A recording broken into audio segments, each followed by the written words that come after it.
दोस्तों, आज की कहानी है सासी सास आप हमसे क्यों जलती हो। दोस्तों, कहानी शुरू करने से पहले अगर आपने हमारे चैनल को सब्सक्राइब नहीं किया है तो सब्सक्राइब कर लीजिए ताकि आपके पास पहुंचे हर नया वीडियो। कृति और रूसी दोनों देवरानी जेठानी थी। प्यार ऐसा बहनों से भी बढ़कर, दोनों एक दूसरे को अच्छे से समझती थी, एक दूसरे की पसंद नापसंद अच्छी तरह जानती थी और दोनों के बच्चे भी आपस में बहुत प्यार करते थे। पूरे घर की सारी जिम्मेदारी दोनों बहुएं निभाती थी।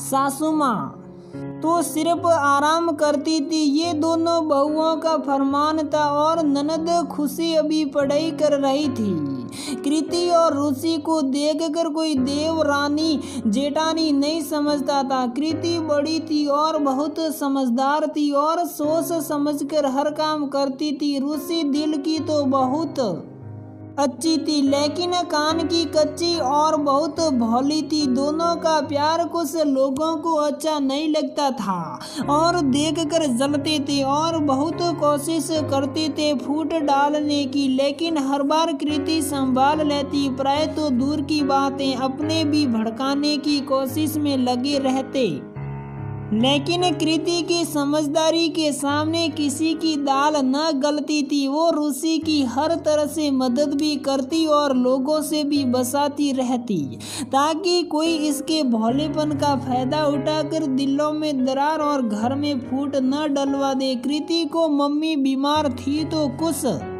दिन के लिए उसे मायके जाना पड़ा, लेकिन कृति अपने दोनों बच्चों को 5 साल की निया और 7 साल का अर्नब को रूसी के पास छोड़ गई, जिससे बच्चों की पढ़ाई का नुकसान न हो। कृति की सासू माँ तो घूमती फिरती और सत्संग में रहती थी। दोनों के पति दुकान पर चले जाते, सांझी दुकान थी। ननद भी कॉलेज चली जाती। कृति के पीछे से जलने वाले लोग अपना काम कर गए और बसे बसे घर में फूट का बीज बो दिए। और ये काम किया था कृति की सासी सास ने। कृति के जाते ही रूसी के कान भरने शुरू कर दिए। घर मैं आती और बोलती, रूसी बहू तू तो बहुत भोली है, सीधी है, उसके बच्चों को भी रख रही है, काम भी ज्यादा करती है तू।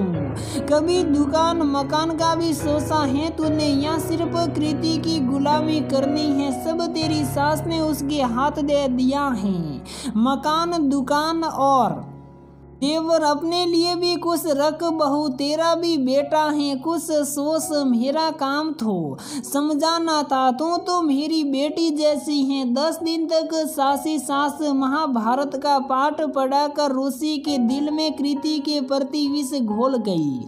10 दिन बाद जब कृति वापिस आई तो रूसी के रंग ढंग बदले हुए थे। रूसी का फूला हुआ सा मुंह, रूखा बर्ताव और बच्चों में फर्क करना तो कृति सब समझ गई, लेकिन उसने समझदारी और धैर्य से काम लिया। रूसी जो भी करती जैसे भी करती, लेकिन कृति चुप रहती। रूसी का व्यवहार बहुत बुरा होता जा रहा था, पर कृति की सहन शक्ति कमाल की थी। एक दिन कृति की बेटी ने कोई खिलौना मांगा तो रूसी ने उसे बुरी तरह डांट दिया। तो रूसी की सासू माँ ने कृति को बताया तो कृति बोली, नहीं माँ जी, रूसी की तबीयत ठीक नहीं है, शायद इसीलिए कुछ बोल दिया होगा। रूसी भी सब सुन रही थी। अब रोज ऐसा होता, सासू माँ देखती, लेकिन कृति हर बार रूसी को बसा जाती। आज सुबह सुबह सासी सास उनके घर आई। सासू माँ मंदिर गई थी, कृति चाय बनाने गई तो सासी सास बोले, रूसी बहू, मेरे समझाने का कुछ असर नहीं हुआ, तू तो अभी तक उसकी गुलामी कर रही है। तो रूसी बोली, भाभी को कुछ भी कह लो, वो झगड़ा ही नहीं करती तो मैं क्या करूं, वो मेरी ही तरफदारी करती हैं। तो सासी सास बोली, बहुत चालाक है,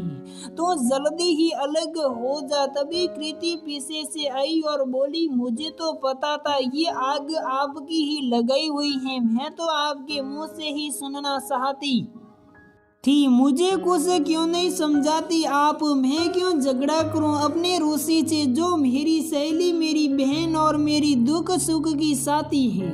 वो तो छोटी और नादान है जो आपकी बातों में आ गई। मैं तो बड़ी और समझदार हूँ। अगर वो गलती करेगी तो मैं उसकी गलती सुधारूंगी, न कि तमाशा बनाकर अपना घर खराब करूंगी। अब आप जाइए, या आपकी दाल नहीं गलने वाली। ये मंत्रा वाला काम आप अपने घर में करिए, आपकी भी बहुएं आने वाली हैं। और कृति ने रूसी का हाथ पकड़ा और बोली, इनका तो काम ही घर फूंक तमाशा देखना है और हम दोनों को मिलकर अपना घर बसाना है। अब रूसी भी समझ गई कौन अपना है और कौन पराया। अब दोनों गले मिल रही थी और सासी सास की जलन और बढ़ रही थी।